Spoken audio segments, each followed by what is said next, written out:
How reliable is ChatGPT when it comes to translating English content into Spanish for your business in Latin America? Let's put it to the test. Hi, I'm Junuel from Mexico.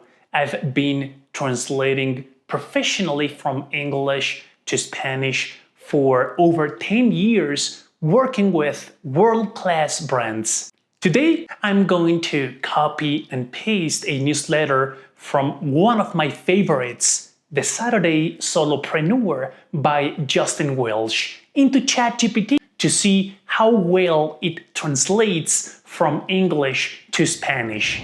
Overall, the translation was a solid starting point, but there is definitely room for improvement. Here are 5 key recommendations to make ChatGPT's translation more natural and engaging for a Latin American audience. Number 1, adjusting sentence structure for natural flow. In the sentence, that worked because it was hard to create consistent, thought-provoking content at scale. ChatGPT translated consistent as an adjective. While it is not technically incorrect, it sounds unnatural in Spanish. A better approach: use consistent as an adverb to modify the verb crear or to create. That way, it is clearer that the challenge lies in the frequency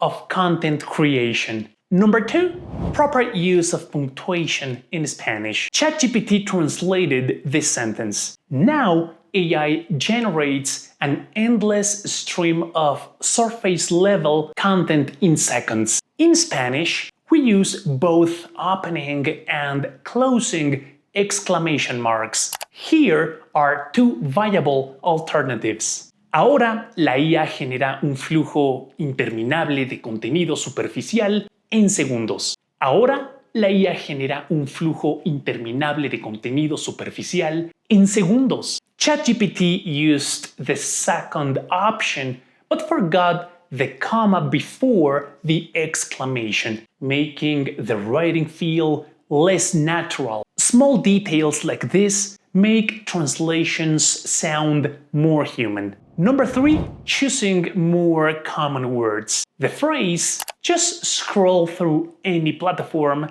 was translated using the word desplazarte, which isn't a natural choice for most native speakers. Better options: explora, visita, or even entra, which feel more intuitive. Number 4, using conversational language. ChatGPT translated at a breakneck pace. Basic content has become worthless, using the word vertiginosa for breakneck pace. Technically accurate? Yes. Commonly used in casual Spanish? Not really. The words sorprendente or increíble are more natural alternatives. Number 5, improving metaphors for cultural understanding. The metaphor, the moat around basic content creation, has dried up, didn't translate well.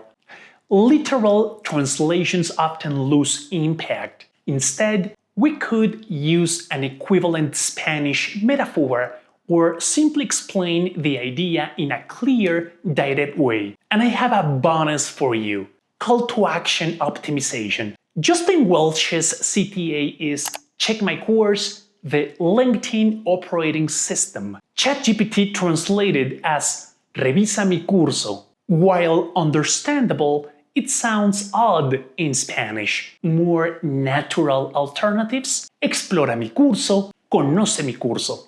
These align better with how a Spanish-speaking audience would phrase it. And now, I have a surprise for you. I also tested the AI tool DeepL to compare its translation. DeepL mixed 2 different Spanish styles: formal, used for authority figures, and informal, used among friends and close colleagues. This inconsistency makes the text feel unnatural. Additionally, DeepL translated course names incorrectly by removing capitalization, making it unclear that they are product titles. While both tools need human refinement or intervention, ChatGPT provided a better initial translation. However, DeepL allows you to build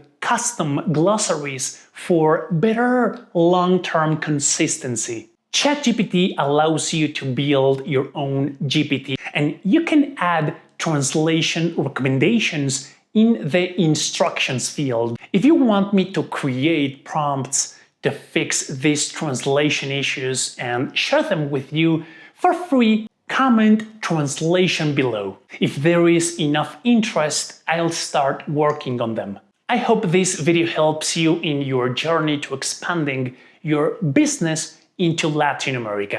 I wish you great success.